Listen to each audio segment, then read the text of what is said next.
Hello friends, welcome back to our channel Only Excellence. So we are back with our new initiative of daily 10 words of Hindu editorial. So ये आपके सामने 16 जुलाई का editorial open है. So इसमें से 10-15 words हम discuss करेंगे, उसकी क्या मीनिंग होता है. So the first word is, ये मैंने ग्रीन में हाईलाइट किया है. First word is blatant. So blatant का मतलब ये होता है कि अगर कोई आदमी ओपनली या बिना शर्म के कोई बात, अपनी एक झूठ बात को भी सच करने की जो कोशिश करता है, उसको बोलते हैं हम ब्लैटेंट. ज़बरदस्ती जिसको हम बोलते हैं. सो ज़बरदस्ती अगर आप जैसे सच सबको पता है लेकिन आप फिर भी आप उसको छुपाने की कोशिश करते हैं, तो उसको हम बोलते हैं ब्लैटेंट. सो इसका सिमिलर वर्ड होगा, अगर इंग्लिश में सिमिलर वर्ड होगा ग्लेरिंग या अनकंसील्ड, जो कंसील नहीं किया जा सकता. That will be similar word to blatant. और इसका अपोजिट वर्ड अगर देखें तो ब्लैटेंट, आप इसमें ब्लैटेंट में आप ज़बरदस्ती किसी चीज़ को झूठ बोलने, तो इसका अपोजिट जो होगा वो होगा सटल, SUBTLE. सो यहाँ जो कॉन्टेक्स्ट है वो ये कॉन्टेक्स्ट है कि जो चाइना का जो रोल है कोरोना वायरस में, और उसके बाद भी जो जिस तरीके से डिनाई कर रहा है कि उसका मतलब he was fair and square in dealing and sharing with the information with everybody. So ये रेफरेंस में इस वर्ड को यूज़ किया गया यहाँ पे. Second word is logistics. Logistics काफ़ी कॉमन वर्ड है, बट इसके 2-3 डिफरेंट मीनिंग्स होते हैं. सो इसमें यहाँ जो एक तो ये होता है कि अगर आप किसी जो आपकी सैन्य व्यवस्था है या कोई आपकी आर्मी है, उसको जो कंप्लीट मूवमेंट, इक्विपमेंट या रहने खाने की जो व्यवस्था करते हैं, वो एक उस रिस्पेक्ट में लॉजिस्टिक को यूज किया जाता है मिलिट्री एस्पेक्ट में. सो एक मिलिट्री एस्पेक्ट में जो यूज होता है, उनका जो कंप्लीट अरेंजमेंट होता है फ्रॉम स्टार्ट टू एंड, उस अरेंजमेंट करने की जो व्यवस्था होती है उसको बोलते हैं अरेंजिंग द लॉजिस्टिक अरेंजमेंट. एक ये होता है. दूसरा ये होता है, इसका मीनिंग जो हमारे कमर्शियल एक्टिविटी होती है, transporting of good from one point two another point, उसको भी लॉजिस्टिक बोलते हैं. तीसरा ये है कि किसी कंट्री में अगर कुछ प्रॉब्लम है या कोई जैसे कोई इमरजेंसी सिचुएशन है, उसमें भी अगर हम कुछ ये start to end complete arrangement करते हैं, तो वो भी लॉजिस्टिक की कैटेगरी में आता है. बिकॉज वो जो सिचुएशन है दैट इज़ ये जो आपकी मिलिट्री वाली सिचुएशन है उसी के सिमिलर होती है. तो वो जो कंप्लीट अरेंजमेंट आप करते हैं, अरेंजमेंट ऑफ मूवमेंट या कुछ एकोमोडेशन, इक्विपमेंट्स एंड खाने पीने की जो चीज़ें हैं, वो जो कंप्लीट करने की जो व्यवस्था है, that is known as logistic. Third word is accordance. So accordance आपको जैसा मीनिंग में ही इसके वर्ड में ही इसका मतलब छुपा हुआ है. अकॉर्डेंस मतलब होता है टू कन्फर्मिंग विथ समथिंग. आपका किसी कोई सेट रूल है या कोई सेट पैरामीटर है, अगर आप उसको फॉलो करते हुए कोई चीज़ करते हैं, सो उसको हम बोलते हैं this activities is in accordance with this thing. So अगर आप किसी मतलब जो कन्फॉर्मिटी होती है, conformity means to complying on something, या इसका एक सेकंड वर्ड ये भी होता है एग्रीमेंट या agreeing. Accordance means you are agreeing with something. So ये अकॉर्डेंस का मतलब होता है. इसका अपोजिट जो वर्ड होगा, opposite word of accordance will be conflict और disagreement. Here in accordance you are agreeing, in opposite word will be not agreeing. So disagreement, yeah, contradiction is also one of the opposite similar opposite word of accordance. So this was the third word.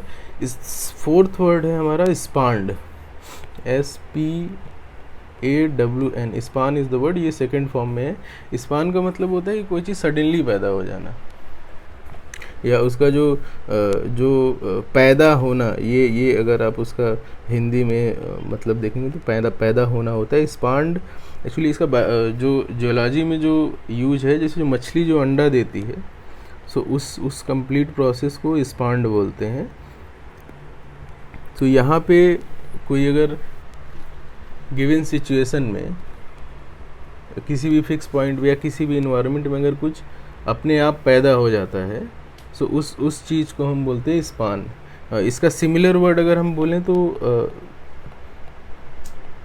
जैसे brooding बोलते हैं, या hatch, HATCH, सो ये similar word होगा span का। तो span यहाँ पे सेकंड फॉर्म है, द वर्ड इज SPAWN।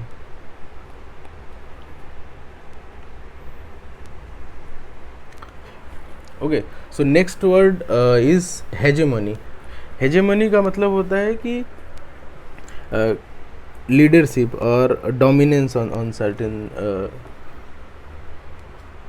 जो नेतृत्व की जो क्षमता होती है वो उसको हेजेमनी भी बोलते हैं, या एक सुप्रीमेसी वाला जो स्टेट होता है उसको हेजेमनी बोलते हैं। यहाँ जैसे इसने ये वर्ड यूज किया है कि Chinese hegemony.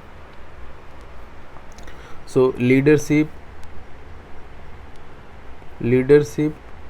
Supremacy, these are closest alternative word for this word hegemony. Okay, next word is repercussion. Okay, so इसका मतलब होता है कि अगर आप कोई भी अपने किसी भी काम का जो नतीजा होता है, स्पेशली इन बैड सेंस, जैसे कोई आपको बोले कि ये नहीं करना है फिर भी आपने उसको कर दिया, सो उसका जो नतीजा होता है, उसका जो कॉन्सिक्वेंस, कॉन्सिक्वेंस जो होता है, कॉन्सिक्वेंस या उसका जो रिजल्ट होता है उसको बोलते हैं रिपरकसन। सो मोस्टली जो गलत, मतलब आपका जो ये बैड सेंस में ही आएगा कि आपने ये किया तो उसका ये कॉन्सिक्वेंस होगा। सो ये इस वर्ड का मतलब है। Second word after this is resonance. अब रेजोनेंस का एग्जैक्ट हिंदी जो मतलब होता है वो होता है गूंज या प्रतिध्वनि। सो ये मतलब होता है इसका कि किसी के साथ अगर आपका बहुत ज़्यादा डीप रिलेशन है, या बहुत ज़्यादा जो साउंड का जो एक डीप वॉइस होता है, जो उसको हम बोलते हैं रेजोनेंस। तो जैसे इसका सेकंड वर्ड वो ये भी होता है, वाइब्रेशन भी होता है। तो बोलते हैं ना कि इन दोनों के बीच वाइब्रेशन काफ़ी अच्छा है। So if there is good relationship between two countries, तो वी कैन से कि there is good resonance between country X and country Y. So जो आपस रिलेशन की जो वार्मथ होती है उसको भी रिप्रेजेंट करने के लिए इस वर्ड को यूज करते हैं। वाइब्रेशन भी यूज होता है, रेजोनेंस भी यूज होता है। एग्जैक्ट हिंदी मतलब इसका होता है गूंज या प्रतिध्वनि।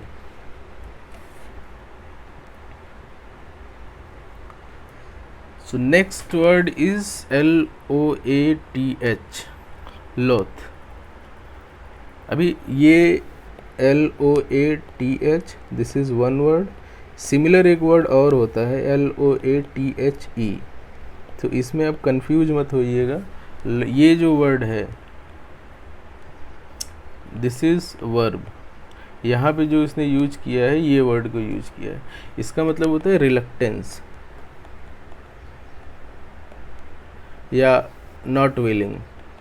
आप you are not in mood of something, तो ये वहाँ पे इस वर्ड को यूज कर सकते हैं। रिलक्टेंस या नॉट विलिंग में भी इस वर्ड को यूज किया जा सकता है।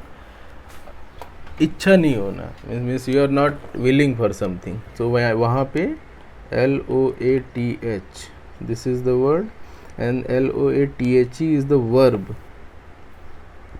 इसका मतलब होता है कि टू इंटेंस डिसलाइक या डिसगस्ट अगर किसी को लेके है, आपको घृणा जिसको हम बोलते हैं, अगर इंटेंस डिसलाइक है तो उसमें LOATHE, this is the verb which is very similar to hate,